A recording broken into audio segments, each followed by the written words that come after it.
Hey guys, welcome back to my channel. ATN Gaming here, and in today's video I want to show you guys a guide to play the Ibis map as a squad or as a solo player. Maybe you can take some notes from what I think is the best way to play. So usually there are, I think, two classic ways to play as a squad tactical wise to every map. I'll give you guys the two classic one that I think people usually play in squad, and one that I think that is also might be very useful in game. So what you see here is in the Ibis map, this is where you spawn. So one of the classic one is everyone just goes to the home beacon right here. So I think that is the E beacon on this side, and one person might go to the C beacon on the right side. Here you can see the map. So right now I'm at the E beacon. Usually if you're playing squad, one goes to the C and the rest of us goes to E, or maybe two goes to C, and the four of us and four players will go to E, and then you move forward to B. This is one of the classic tactics. I think it's very a regular one, nothing too crazy about it. You push through to B. If you have a fast bot, you can even push through to A. That you send one person to A, the rest goes to get B. That way you keep them occupied, you keep the enemy team occupied, and you're keeping a beacon away from them, right? So your beacon bar will be in the advantage at this point. Now, what you can do here, you can either stay at B and push to A and stay on A, or you can even go and use the teleport spots to go to C if your teammate at C needs some help. And that way you can keep 3 beacons in your team, maybe even 4 if you play it out well and the enemy team is not good at anticipating your move in order to get the A beacon. So that's a very good way to get 3 and even maybe 4 beacons at a very in a very short time. What you can always do from C here is you can either choose one of the teleport spots. I'm choosing to go with the left one, the purple one, to go to this beacon. In case that our team doesn't have this beacon yet, you can try to push from here as well. So a lot of options, a lot of flexibility that you can have with this classic tactic. And in my opinion, never push your luck unless you can see that the enemy team is really weak, but don't go for that 5th beacon, not even the 4th one in my opinion, unless you're really skilled squad and know how to play with each other. Let's go to the second classical tactical tactic that I think a lot of squads are using. So what you can do here is that you can go to the left side again, but in this case you send no one off to the C beacon right there. So everyone just goes to A beacon. I'll show you guys E beacon. Show you guys the map here. So go to the E beacon. All six of the players, if you're in squad, get that beacon. Obviously it goes without saying, use either fast bots or whatever bots that you use, phantoms, right? Orojis these days are the perfect ones, whatever you want, but I think that choosing which bots and which weapons is up to the player because it needs to be fun for you. I can tell you guys what you guys if you want to, but I don't want to do that in this video. So you can see here we're pushing through to B, right? At this point you're probably going to meet some enemy team, right? So what you can do here is that you can either leave some players to defend the B beacon.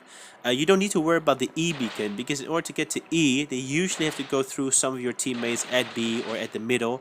You can usually, if you keep the overview, you can always anticipate.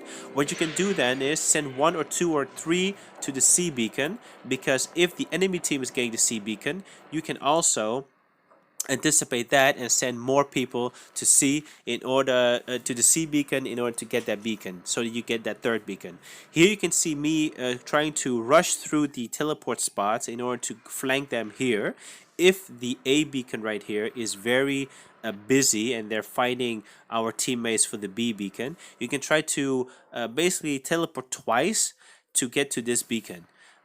Keep in mind though, and I'll show you guys here, if you teleport on one side, I think you have to wait like 10 seconds for the bot that you use to teleport in order to teleport again. You can see here I'm trying to go to the shortcut, but this teleport is not working for me because I just teleported. They did this so that I cannot abuse the system, but like roughly in 10 seconds in total, it will be active again for me. like here, you can see here, so roughly 10 seconds, and I can teleport again. So keep that in mind if you use this little trick in order to bypass the big fight that would happen here in the, I call this the middle part, because the two beacons are here, and then you can try to move away from there. Now this is my own tactic that I think might also work. Is what you do is send your most tanky and most slow bot to your home beacon. In the home beacon in this case is the E beacon, but the rest of the team, so 5 people, 5 players, will go to the C beacon. And just rush as fast as you can to the C beacon, that beacon over there, so 5 of the other goes that way. This bot, in my case, is a Fenrir, is the slowest bot that I have and the most tanky. I go to E, the rest goes to C. You can go either through the lava or whatever you want, go to C, okay?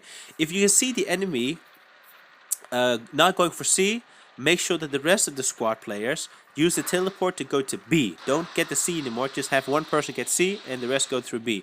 Now my Fenrir will not push through. I can if I want, if I think it's it depends on the match. I can push if I want, or I can stay in cover here and shoot at B to give some extra firepower. But my job is to defend this beacon, and alone in a tanky bot I can do that in case if the enemy team is rushing. Or I can push through to B, meet up with my other players that's going through the teleport in order to get this beacon. The reason you want to do this is that if the enemy team sees that our B beacon is empty and they might want to take a risk, they push, but then 4 or 5 of us comes to B, fighting maybe 2 or 3 people of the enemy team, we probably might win that one. It's a risky tactic, I'm going to be honest, but it might be a nice way to get beacons and at the same time do a lot of damage and kill a lot of bots. Now, the other person that was staying at C and getting the C beacon in case there was no enemies here, and you can just send one bot. If there are more enemies at C, all 5 of them should kill them off, get the beacon, and then teleport together. Don't teleport one by one. Together, teleport to B beacon in order to fight at B. Now the bot that is standing here at the C beacon, you can either wait, or like as you can see here with my Fenrir, if my Fenrir is on this beacon, I can push to their home beacon as well. Now there are two reasons why to do this. You can either get the beacon and just get the beacon advantage, but if you do this and the enemy team notice you, you will get their attention and they have to retreat back, which means there will be less pressure at other spots where your teammates are fighting right now or are protecting the beacon. So just to show you guys what it means to be on the other end of the tactic, if you're not a Fenrir, you will go to the C beacon. The 5 players will go to the C beacon. The other player will go to the E beacon. You can either walk here on the right through that bridge, but in my experience, if you have a high level bot, that little bit of damage from the lava should not do much to you. So just walk through it, get that time, get that speed, go there as fast as you can. If you see the enemy team at the beginning not going for C, just leave one player to get the C beacon, the other ones goes through the teleport to go to the B beacon. If you see them going to C, then definitely stay there with all 5. Kill them, secure the beacon, and then either go all 5 through the teleport or leave one and go 4 through the teleport, and then communicate with each other on Discord whether the person at the E beacon should push or stay in cover. That is, in my opinion, a very good tactic to try out.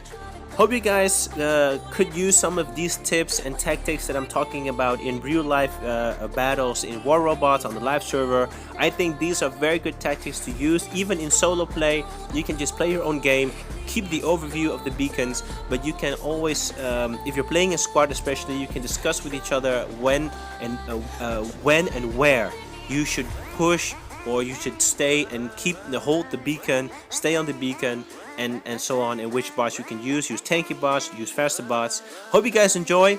This is it, guys. Catch you guys in the next one. Bye bye.